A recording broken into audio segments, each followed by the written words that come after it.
Hello and welcome. My name is Susan. My pronouns are she, her, hers, and you are watching Mad Knitting, my YouTube channel that chronicles my crafting life.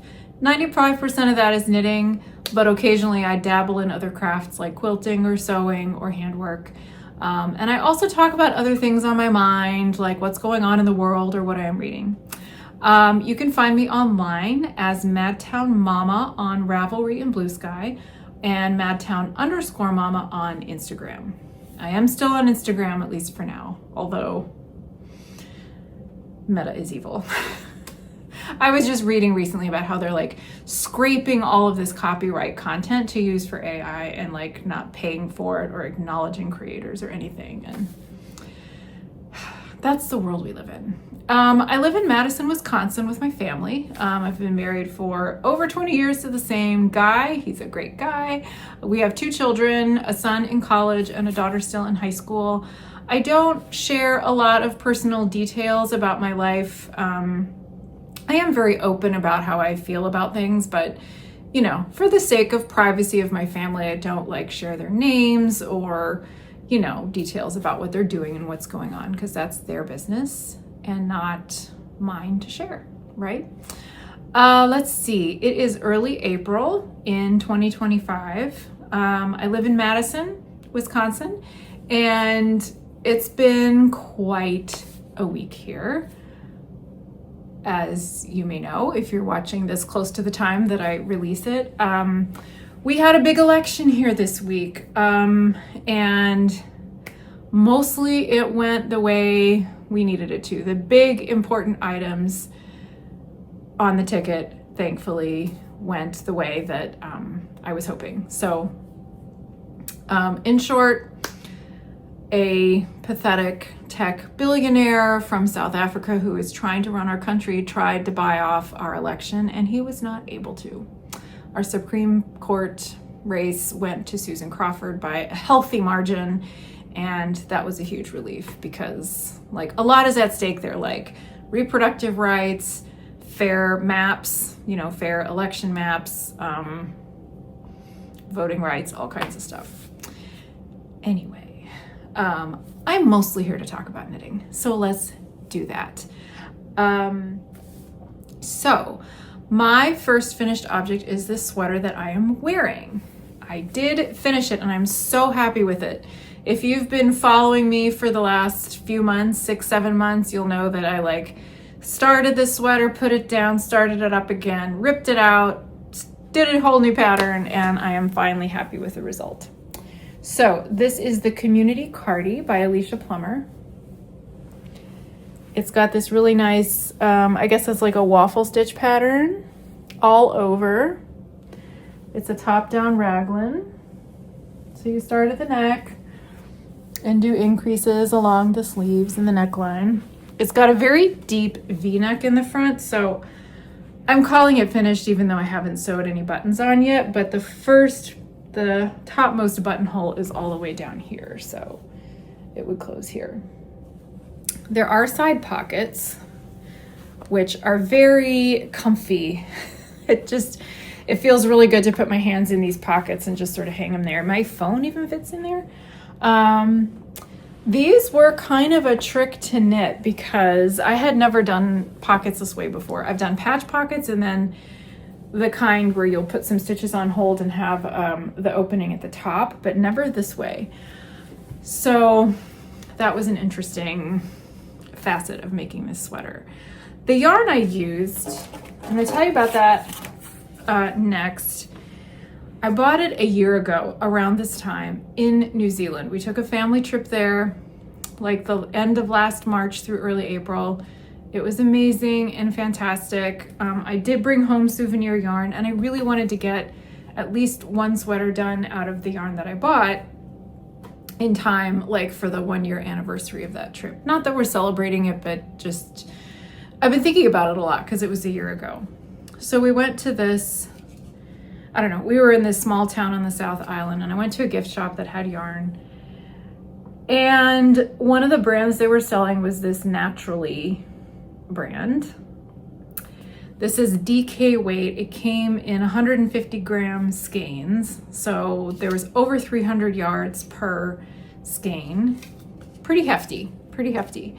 And I bought 4 of them thinking that would be plenty for a sweater. Well, as it turned out, I made the second size of the community Cardi because I didn't want it to be super tight. This is, I mean, it's not giving me tons of ease, but a little bit, just enough to be comfortable.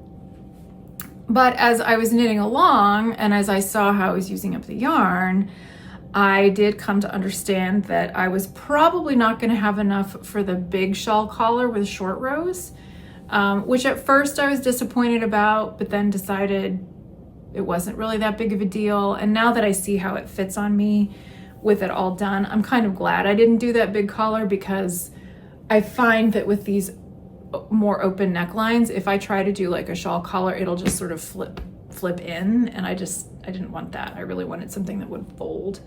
So anyway, that was fine. But the further along I got, I also started to think that I might not even have enough for the pocket linings, and I really did want the pockets. So I actually used a different yarn. It's contrasting, obviously, but not like garishly so. I wonder if I can show you, like, this is what it looks like from the side. So, I mean, it shows a little bit, I guess, but not too much. I'm glad that I used a different yarn for the pocket lining, because I might have run out otherwise. I'm not really sure. I'll show you what I have left. This is all I have left. These 2 little balls plus the swatch. So I would have had enough for the pocket lining, but it was hard to tell, and you have to do the lining before you do the button band or the bottom part, and I didn't want to have to rip everything out. So anyway, this is all I have left. So I think I made the right decision with everything in this sweater. The way you make it, I mean, it's top down, like I said. So when you get to the body, you're doing all of that in one piece, and at some point, right where the pocket would start, you split the front and the back and do those separately. When you get to the bottom of where the pocket's gonna go, you put everything on hold, pick up stitches along the side and knit. So like I picked up stitches here and knit the piece going this way until it was as long as the front is wide. Then you put the stitches on hold again, pick everything up to go around the bottom. And then the very last step, when you're doing the button band here, you're picking up stitches along the live stitches, you're picking up along with the button band stitches at the edge of the pocket. So it is kind of involved. Like, that was a whole process. I spent a lot of time knitting last weekend, and it took me about a whole day just to do that part of it, the pockets and the picking up stitches and everything. It was worth the trouble. It's very comfy. I'm very happy with it. My only thing is that once I put buttons on, I think if I button it all the way to the bottom, it's going to be a little snug across my hips, which is not going to look so great, but it's rare that I button cardigans anyway, which is one of the reasons that I have postponed sewing them on. I do have them to show you though, because I think they're really cool. I bought these at the Wisconsin Sheep and Wool Festival last year. For this cardigan, I was thinking of this yarn. I was working on a different pattern, but I knew I was going to do a cardigan out of this yarn, and I thought that these would be a good match. And I think they are.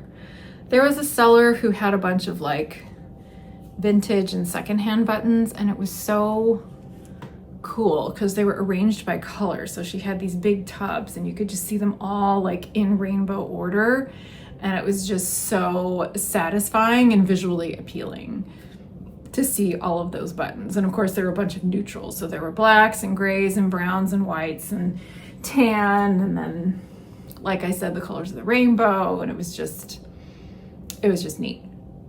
Okay, I have two more finished objects. They are socks.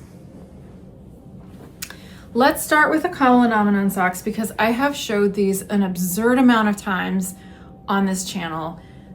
There's not that much to say about this pair of socks, and this is the last time you will see them because they are finally done. And listen, I am really happy with them. It's just that, like, there's not anything particularly, like, stand out about them. I just have been picking them up and putting them down and working on them so intermittently that I've talked about them many times.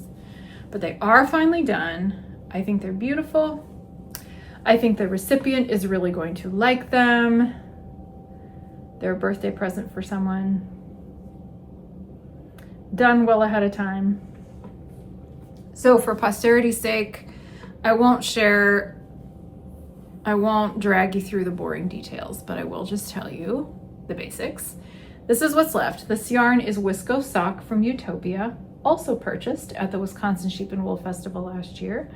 The color is Kamalanomenon in honor of Kamala Harris. I don't avoid talking about politics, obviously. I try not to dwell on it because I don't think you're here for politics. I think you're here for knitting and crafty content, but just know that I am not shy about expressing my views on things. So if you're here for that, great. If not, you know, just skip ahead to the next thing. Anyway, these were in honor of the Harris Waltz campaign, and I believe that 50% of the proceeds of sales from this colorway, which they had in different bases of yarn as well, were donated to the campaign. And that was a good campaign, you gotta admit, even if they didn't win.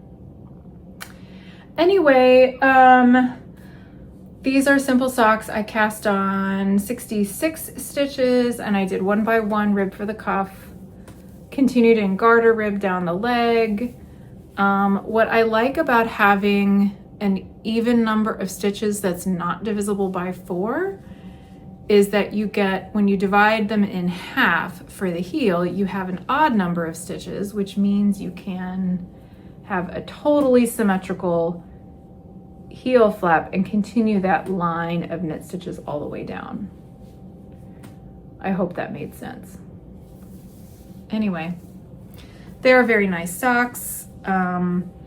I have made my daughter socks out of this yarn, like a different color, and they have held up very nicely. So I think this will be a really good pair for the intended recipient. The second pair of socks that I have finished are also a gift for a friend. Also has a birthday coming up. So I've showed these before, I think at least a couple of times. But they are done now, and I'm very happy with how they turned out. The yarn, I am pretty sure my labels have gone missing, but it's West Yorkshire Spinners Signature 4-ply, I think is the name of the yarn. And this main color is from a bird-themed set of colorways they have. This one is Pheasant. And I picked it because the person I have in mind I thought would really like these colors. But it's so cool how it comes out when you knit it up because it's a self-striping yarn, but as you can see, like in between all the solid color stripes, there are like black and white kind of speckly things, and so it looks a lot like the feathers of a pheasant, which have those spots on them. I have a few other colorways and I'm really looking forward to how they turn out. I also used, I think this color is called Milk Bottle, same brand of yarn, like same fiber content and everything. It's just like a plain cream, but I used it so that the stripe pattern wouldn't be disrupted on the heel and toe.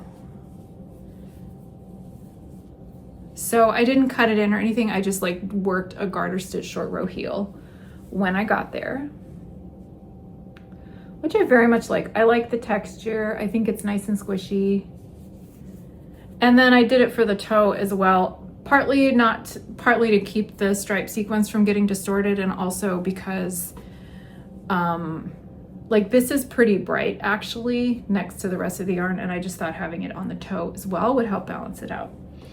So for these, I cast on 72 stitches. These are for somebody who's got wider feet than I do. And this is somebody who is a dear friend I've had for years and years, like more than 20 years. And I made her a pair of socks quite a while ago using Patton's Croy, which I think is a similar fiber content to this. I think it's a 75-25 wool nylon base. And she still wears them and talks about how much she likes them. And so that is all I needed to hear as motivation to make her another pair of socks. So that's it. That's it for finished objects. That's it for socks. Would you believe I don't have a single pair of socks on the needles right now? Unless there is some project that I have set aside and totally forgotten about, I think I have actually cleared all of my sock projects off the needles. Which won't last long because socks are the best thing for me to have as an on-the-go project. One of the reasons that I got these done so fast was, like, it took me forever to finish the first sock. Here, I'm putting these away and I'm talking about them again. But listen, this entire second sock I knit in 3 days. I was at a conference this week and I started the sock Tuesday morning after I got up. I went on a run, had some coffee, had a little time before I had to get over to the conference. And I started knitting Tuesday morning. By the end of a day and a half of the conference, I was about halfway down the foot. And then yesterday I was in an all-day meeting. We're onboarding a new staff member and I finished the sock before we were done with the meeting. So yeah, I can get a lot of knitting done at work if I'm strategic about it. But it's important for me to have a project that does not require me to follow a pattern. I need to be paying attention to what's happening. I don't want to be distracted with a piece of paper, even if it's something simple. So socks and basic hats are pretty much where it's at as far as that goes. Okay. I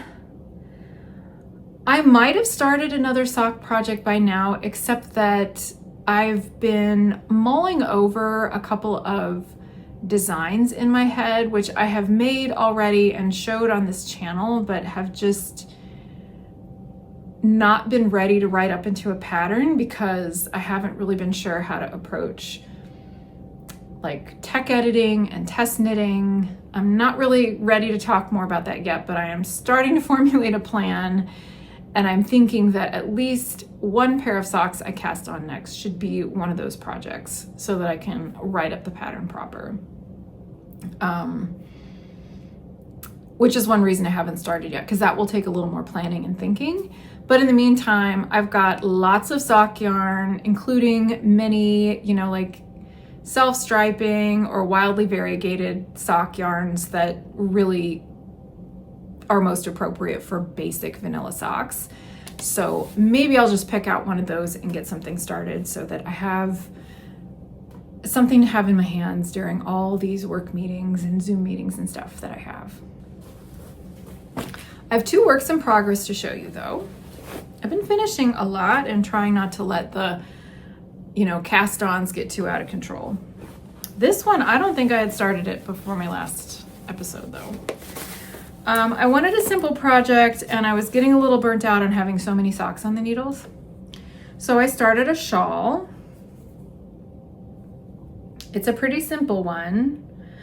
I am ready to tackle a lot of challenges, but complicated shawls for me are not really where it's at. It's not that I can't follow instructions. It's just that if I'm going to knit something really complex, I probably want it to be a sweater. Anyway, this is what is it called? It's by Helen Stewart. It's called the Simply Curious Shawl. The pictures here are just black and white from my printer, but you can see it's pretty simple. It's like garter stitch with eyelets. This is my jam. Garter stitch with eyelets. It calls for DK weight yarn on a size 8 needle, which is 5 millimeters.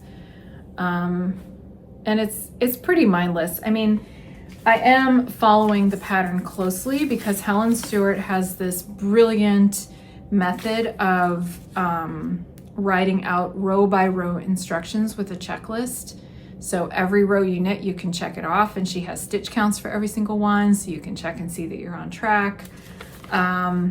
It's great. If that bothers you to have all of that print, that might not work so well, but for me, in this situation, it's great because there are different rates of increases to keep up with, and you have to do the eyelet rows every so often, and it's just nice to check off every row as I go. And according to this, I'm not going to show you the pattern because I don't want to give anything away. I am almost 25% through. That's the other thing, is she gives you percentages. So when you're 5, 10, 25, and 50%, probably 75%. Anyway, you can see how far you are in the pattern, because with shawls, it's really hard to tell often because you're increasing as you go. That can be really helpful if you're not sure if you're going to have enough yarn. So if you weigh it when you start and then you weigh it throughout the process to make sure you're on track with the percentages, that could be helpful. I'm not bothering with that, but this yarn I have, I don't seem to have the label handy, unfortunately. It is, I got this from Webs a couple of years ago. I think they're owned by private equity now, which is just kind of gross. So I don't shop there anymore. But it's like a wool cotton blend. I don't think it's a 50-50 split, but it's pretty close to half wool, half cotton. And you can see it's a gradual color change. So by the time I get to the middle, it's going to be white, basically. And you can tell if you look at this, what I've knitted so far. I don't know how well it's showing up on camera, but it's going from, it started off a little more green on the green side of teal and is moving toward more of a blue. So I think it's going to be very striking when the shawl is done. It's a little bit of a pain to knit because look at how it's constructed. Like, it's just a bunch of strings that are next to each other. They're not even plied together. So it is really easy to split stitches or to have an errant loop just kind of hanging out. So it's not like a deal breaker for me, but I do have to like kind of watch what I'm doing while I'm knitting to make sure. And I've had to like kind of tink back and fix a few things from time to time because I'll have like, you know, one of the loops just sort of sticking out, and you don't want that. You don't want it because it looks messy and you don't want it to snag on something later. So yeah, I haven't picked this up in a few days because I really wanted to get the socks done.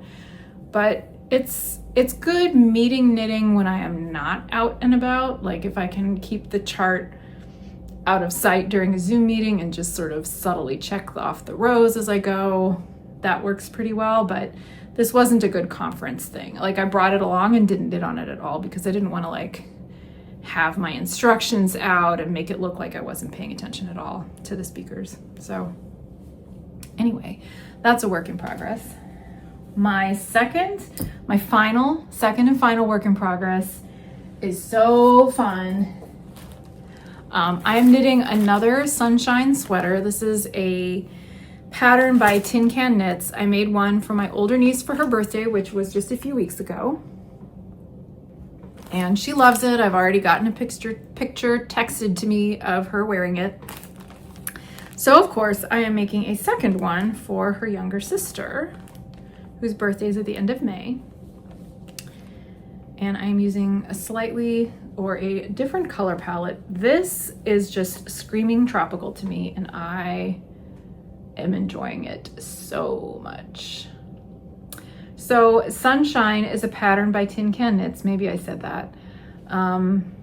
They're just a solid design team. Kind of my go-to actually anytime I am making, it's like the first place I look often when I'm looking for a gift for my nieces, because I know the patterns are good. I know how they're gonna fit. They come in all the sizes. It's just great. So this is a DK weight pattern. I am using Swish DK from Knitpicks for this sweater. It's a super wash merino yarn. It is very, very soft. I think it pills pretty easily, but that's okay. I made, not matching, but I made cardigans out of Swish DK in different colors for them for Christmas. And then I ordered more to make the sunshine sweaters, and I'm gonna have like gobs left over, so I'll have to figure out what to do with it.